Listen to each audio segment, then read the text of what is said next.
Welcome to another tutorial video of this series where we are studying various statistical methods and implementing them in R.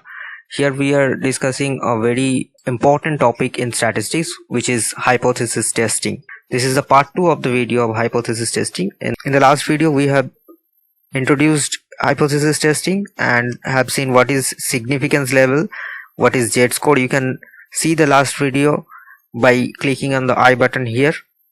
In this video, we will test the significance for qualitative data. We will see what is SE score, that is the standard error score. We will introduce p-value, mainly denoted for the level of significance. Then we see how to apply R to find out those value or to test those statistics. So let's start. Significance. Obviously, significance is related to hypothesis. Whether your decision regarding a sample from a total set of population is significant or not, or your acceptance chance of acceptance is significant or not, that you have to decide with some testing some parameter, and that is known as test of significance of those parameter. A quick recap of the last class that we had on hypothesis testing. So in case of hypothesis testing, we needed to first set two hypotheses. That is one null hypothesis, which is denoted as H naught, and another hypothesis which is alternate hypothesis, which is actually the opposite of the null hypothesis, is denoted as HA. So if you had to accept the null hypothesis, then we had to uh, reject the alternate hypothesis and the vice versa. Now there were some acceptance and rejection criteria or area. This area is known to be acceptance area. This 95% area in this image is known to be the acceptance area, and anything below or above of this 95% is known as the rejection area. Here you can reject the null hypothesis basically. So this region is known as the critical region. If your of the sample falls above or below this 95% area, is known as the rejection area. Then there you can reject your null hypothesis. Otherwise you have to accept the null hypothesis. So you have to set the null hypothesis so that you accept for 95% of cases, and in 5% cases where where your data fall in this rejection region, you can reject your null hypothesis. Research have been done on samples and not on populations, because the population have large data set, and we most often cannot collect any data regarding any data on a large population set. Like suppose the example we have taken in case of exit poll, we are not going to each and every individual in India and asking their opinion regarding uh, uh, opinion in a voting. So rather than, we are taking a small sample size. So research are done on small sample size, not on the entire population. And variability of observations occur among different samples. You can take a sample size say 10 and from 100 people, and you can select a sample say SA. I can select another sample SB from the same population. So a variability is, obviously there will be some variability in among your sample and my sample on any other samples. So because the sample size equal hollow, there are some variability in the data in the sample. So there are observation variability as well among different samples. So this complicates whether the observed difference is in your sample is actually true for the population as well. If you are observing any variable, any variance in your sample, is it true for the population as well? So to conclude the actual difference, you have to test the significance, whether your sample is the difference in your sample is significantly true for the population or not. That is why the sampling variation has to be tested for the variation in population, that is significant of the variation of your sample is in the population or not. Now how do we test the significance?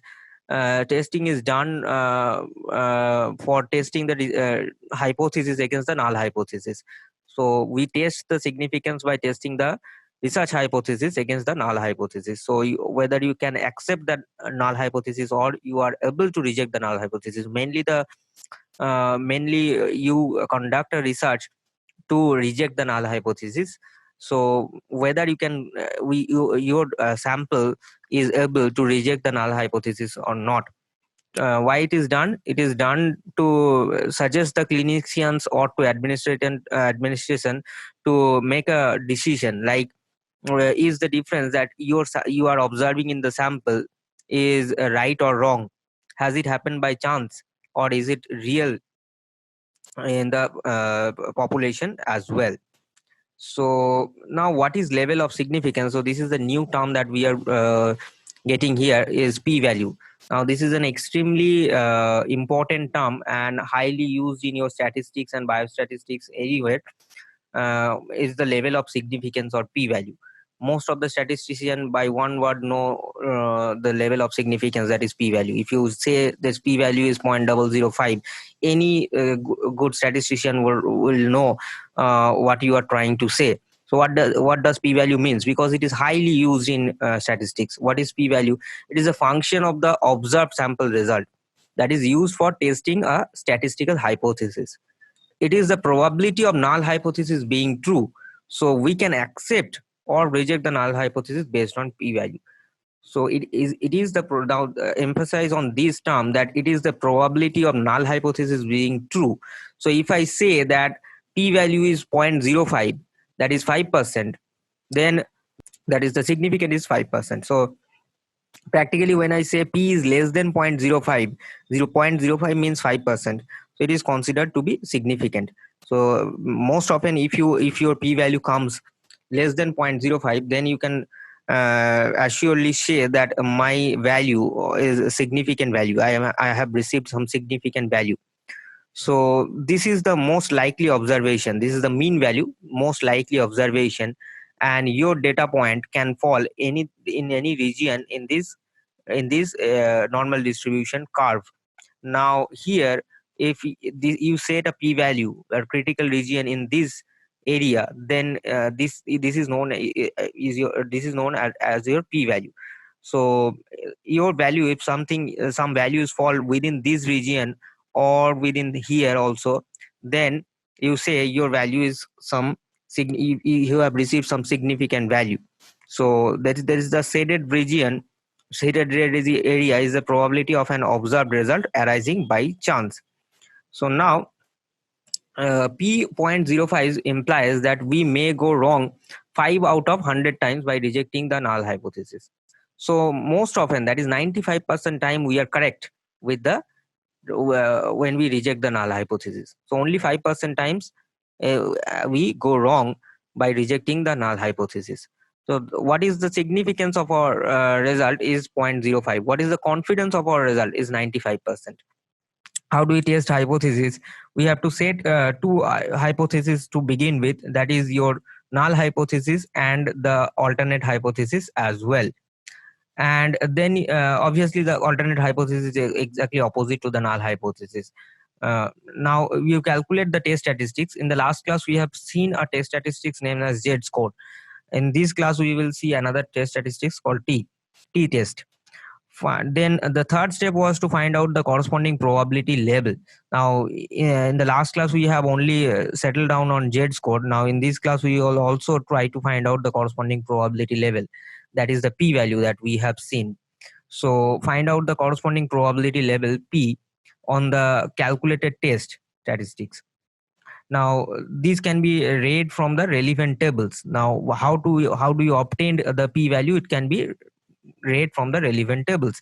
I will show you how to calculate the p value. Instead of going into the table, I'll just calculate the p value with using r.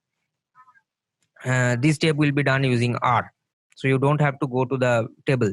Now you accept or reject the null hypothesis depending on the p value. There are two types of data: qualitative data and quantitative data. Qualitative data is like your color. It can be like yes, no answer, male, female, tall, short. Like these are the qualitative data. and the quantitative data that can be measured, like mean of the average of all variables, like it can be how much tall you are, what is your weight, etc. So this can be called as quantitative data. So quantitative data can have standard deviation, but qualitative data will not have any standard deviation. You cannot calculate any mean for the qualitative data as well. So that is why while testing the test hypothesis, there are two different measurements for qualitative data and quantitative data. Because in case of qualitative data, you cannot have mean, you cannot have standard deviation. While in quantitative data, you can easily measure mean, standard deviation, etc. That is why the measurement for testing the hypothesis in case of qualitative data and in case of quantitative data will be different.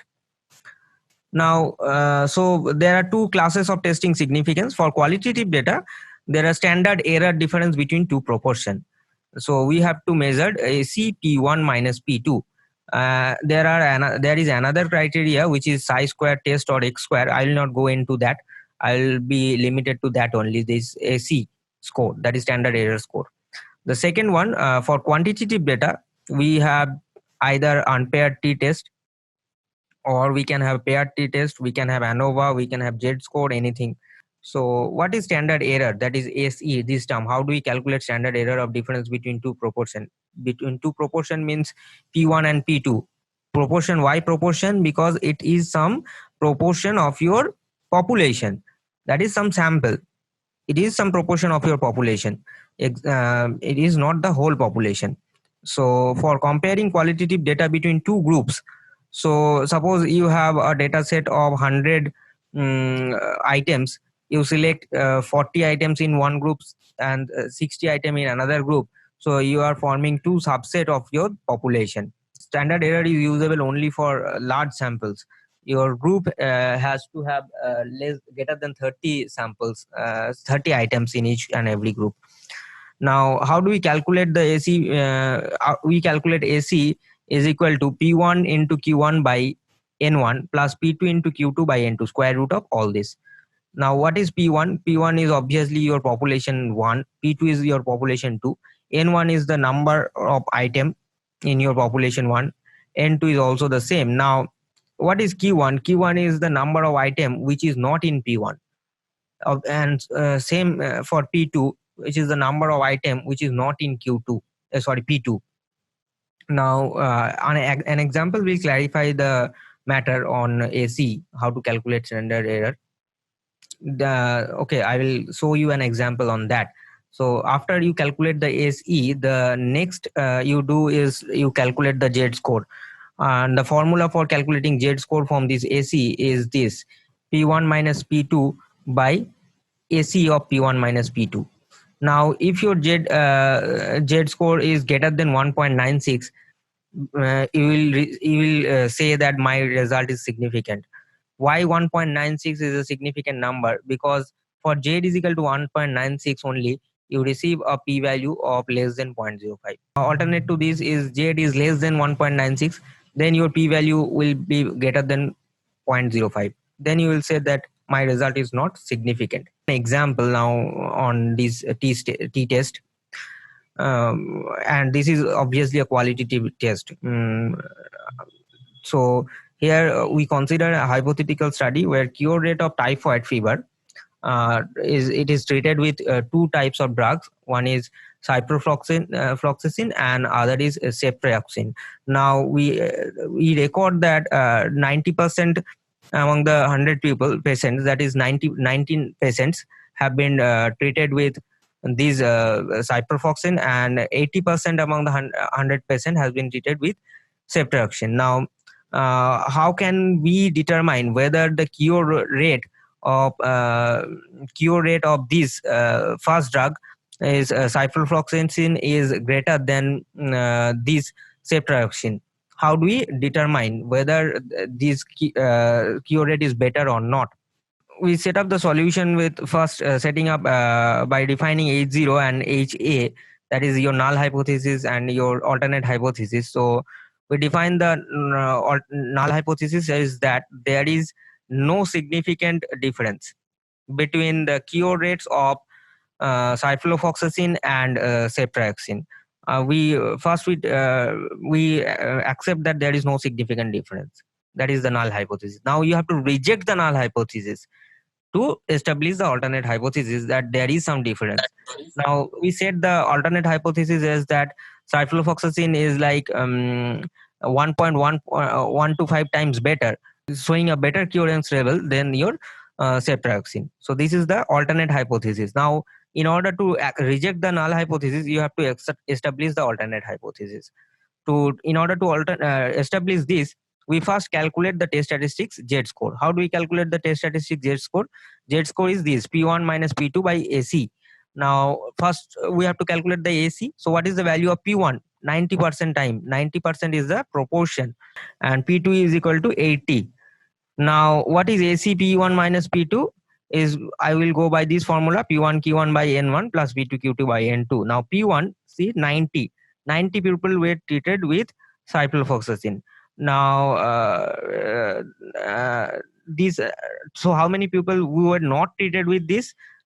10, right? 100 minus 90.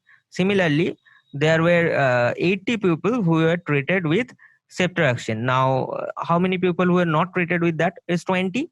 So this is the result of this: 90 into 10 by 100, this is 9, plus 80 into 20 by 100, this is 16.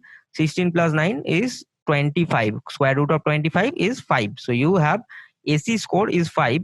So your Z score is equal to P1 minus P2, 90 minus 80, 10 by 5 is equal to 2. So your Z score is equal to 2. Now remember, this Z score is greater than 1.96. So now you go by these statistics that if your Z score is greater than 1.96, your p-value becomes less than 0.05. So here I receive a Z score which is 2, greater than 1.96. So my p-value will obviously less than 0.05. So how do we accept the null hypothesis or reject it? P is less than 0.04, so we reject the null hypothesis H0. With how much significant? With 95% confidence or 5% significant, we reject the null hypothesis. So there is no significance difference between cure rates on this. This we reject. So we reject the null hypothesis that there is no significant difference, and we accept the alternate hypothesis. What is the alternate hypothesis? This is that ciprofloxacin is 1.125 better than in curing typhoid fever than ceftriaxone. So this was my question. So you can see that this was a qualitative question because I did not have any quantitative result. I only had one result that 90% people are treated with ciprofloxacin and 80% people are treated with ceftriaxone. Now, I did not have any result like these many people have got better, these many people has not gone better like this. I did not have any kind of result. So, without having these quantitative result of curance or anything, or probability of curance, any quantitative result I did not have. But we only have a qualitative determination that we had to make, which is better or not, like that. In this kind of case where you have to take decision on qualitative measurement, you have to go for this CE score. So after you calculate the CE score, you can calculate the Z score by this formula, and finally you can test your level of significance by p-value. If the Z is greater than 1.96, you have a significant result, that is you can reject the null hypothesis. But if your p-value is less than 1.96, Z value is less than 1.96, your p-value becomes greater than 0.05. Then you have to accept the null hypothesis that you do not have any significant result. So thanks for watching the video. If you like it, you can subscribe my channel and share it.